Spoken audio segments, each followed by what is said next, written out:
Hey everybody, it's Lebo with Lebo's Pinball, working some more on this triple action. And as far as the playfield's concerned, I think that part's pretty much done. We've done a little bit extra scrubbing and polishing and get the dirt out, just making it look a little better since we got it. That wasn't the main objective of this game.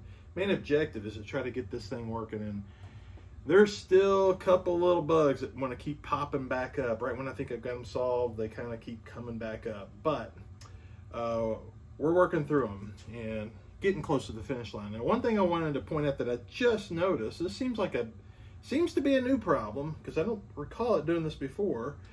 But take a look at this drop target. You notice that it's not up right now, and if I hit all these others, if you hit all four of the drop targets, they all drop and it resets and it brings them back up. But watch this one in particular. Go hit all this. Notice it came up and then it just drifted right back down. I'll show you one more time. So we got to dig in, figure out what's going on with that. Hopefully it's not a big deal, but hang tight. Here we go. All right, so one more time, let's look at it on the top side here. So here's the target. It should pop up and stay up. And of course it keeps dropping down. So let's flip this over. Let's take a look at the bottom side, see how this thing works. All right, well, this is kind of interesting. And of course the game's all powered up, so it's going to react as I hit it, but so it should be up like that, and in that in between it's making a couple switches here that will energize a coil, so that's what you're hearing. But it should be parked down right there. And see, when it's down, of course I've got gravity working against me right now, but this little edge down here at the bottom, it should be catching on this little metal plate. And there, actually it's just barely holding right now. And notice there's a little spring here in the back that kind of biases it forward. That might be a clue too. I'll have to check. There is another drop target identical to it that's in the back, and actually the two that are in the front are like it too. And I'm hoping that actually we can just try this. I think if I just bend this forward a little bit, that might be enough to do it. But I also notice that you can see there's a couple screws right here, and this plate here, if I loosen those screws, I think that will give me a little bit of movement on this plate, a little bit of adjustment. So if I need to slide it a certain way to where that it's, you know, this is basically a ledge, or it's a catch really, and that's the ledge. And if that ledge is tilted a little bit, it looks like it could just slip right off of it. So it looks like I got a couple options here to work on that. And I also kind of notice it seems like the whole thing's moving a little sluggish. So we might actually dig in this a little deeper. You know, the mechanism was working fine earlier, but we're gonna dig in and kind of clean this to where it's working even better. So, all right, hang tight. All right, so I got the mechanism actually unmounted from the board and just out here, so it's a little easier to take a look at. And so this is in the down position, so I'm just going to act as if the coil were pulling this up. Let's just see how this thing moves. So if it comes all the way up, and you can see that ledge as I'm pushing it right here, it should be dropping right there. And as soon as I let go, see, it's rocking actually back. Even though, and I did spread out that little leaf spring in the back, that should be helping it to push it back. But it's, you know, right there it grabbed, just barely though. But it's not reliable at all the way this is working. And I'll tell you, I really do think the big issue, I mean, I did add a little bit of spring force there to kind of put it where it needs to be, but I think once I take this lower part loose and clean that up, this one in particular, I think that's really my main problem. What's happening is when this is coming up, it's not that, even though that spring is kind of pushing it, it's fighting. I can just feel like there's a gumminess or whatever. That I'm hoping once I do that will be a lot freer, and that little bit of spring force would be just enough to kind of bias it towards the front. So I'm going to take that part and clean it up.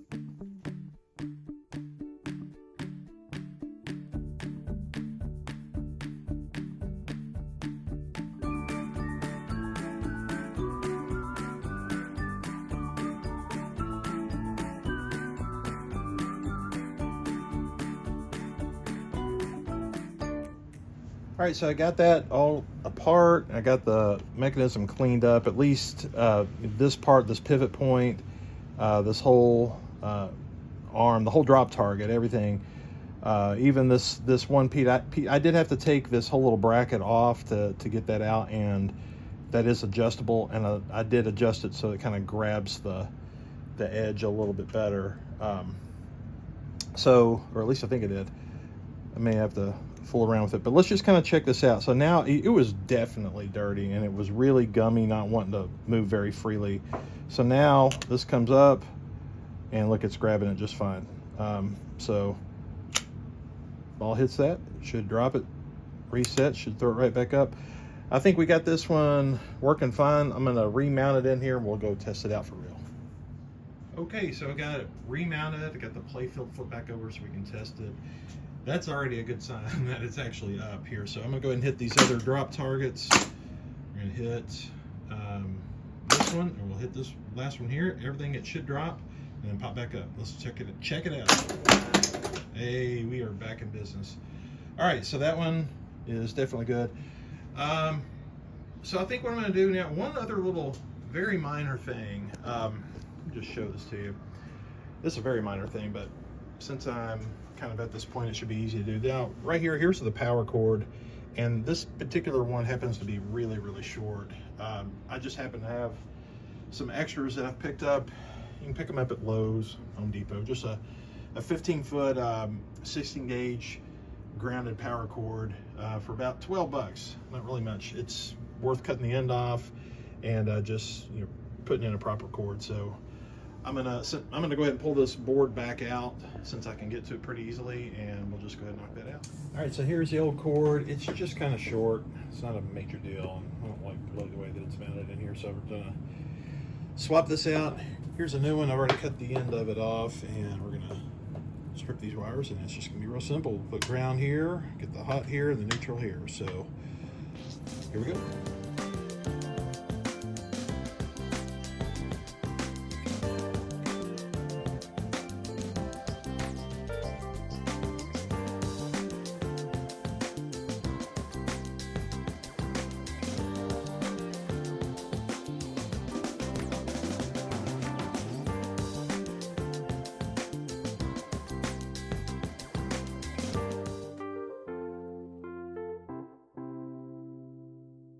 Okay, so we got this panel got put back in place with the new cord. I've got everything plugged in right now. Let's turn the power on and see what happens.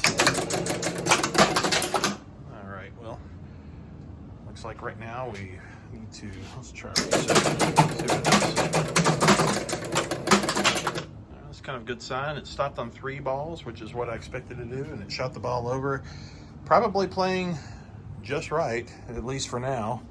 Like I said earlier, there's a ghost in the machine that kind of keeps popping up. Right when I think I've got it fixed, it keeps coming back. So we're gonna dive into it a little bit more. So one thing that I did notice, and I don't think it's related, but I gotta deal with it. I really don't think this is gonna do much, but I'm gonna do it anyways. This credit unit is moving kind of sluggish. Sometimes even when it's trying to add credits, it just kind of moves around kind of funny. And I noticed like these, if you, look at that, gave a extra credit there, that knock. It's just not wanting to respawn, not resetting very well. So we're going to take this out and just, clean up the mechanism, probably re-sleeve the coils, and the whole area where it pivots, that should be clean. It should be, really shouldn't be wet with grease and nastiness. So that should hopefully get it working. So let's dive in.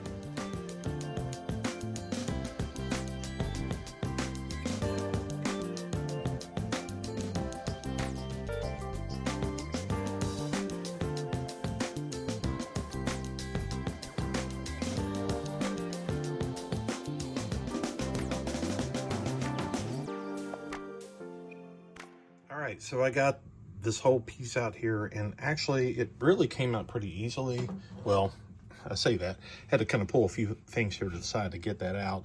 But what I meant is this doesn't really seem all that gummed up in here in the middle. I'll clean it up anyways, but if you look kind of some of the other mechanisms here, or just the arms moving really slow. Look at that. Yeah, this right here, that's got to be part of the problem. That is looking mostly okay. I'm going to clean it up anyways. I'm not so sure that the sleeves and the coils have got any problems there, but I do think the pivots in this area and down here have got some stuff going on. So we're going to take those apart and clean them. Yeah, look at that. That's so slow.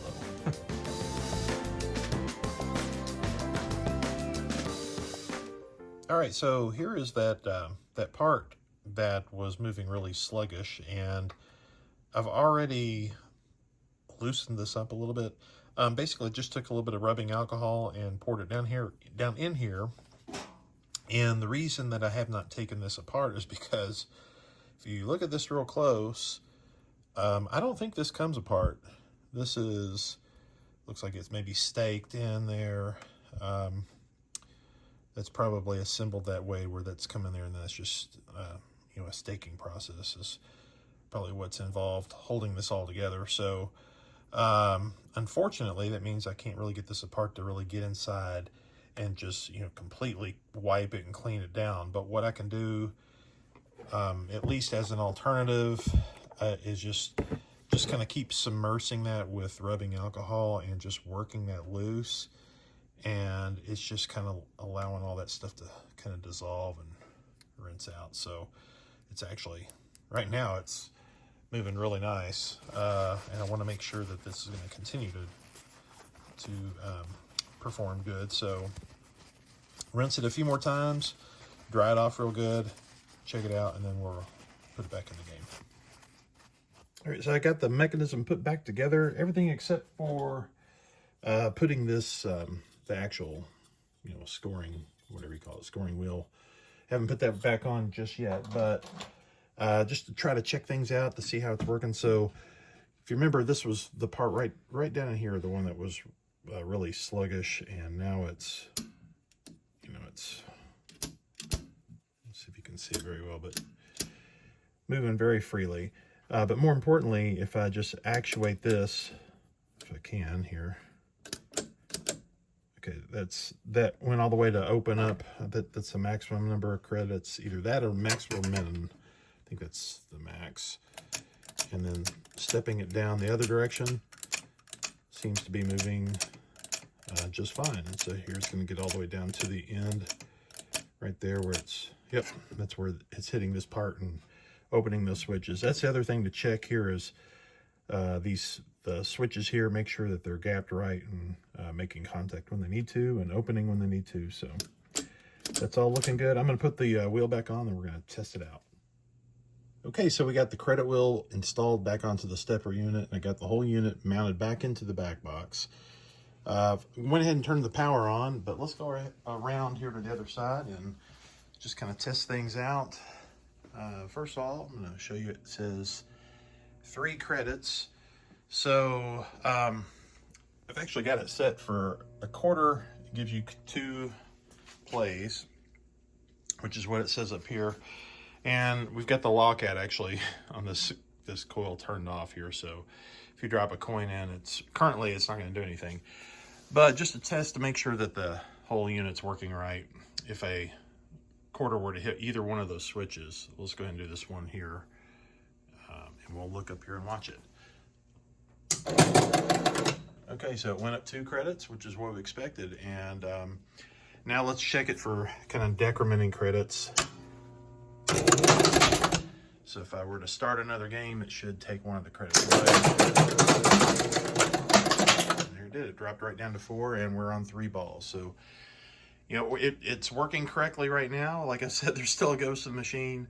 But that's all for now. We've been working on it for a bit, and it's time to rest. So we'll see you guys next time.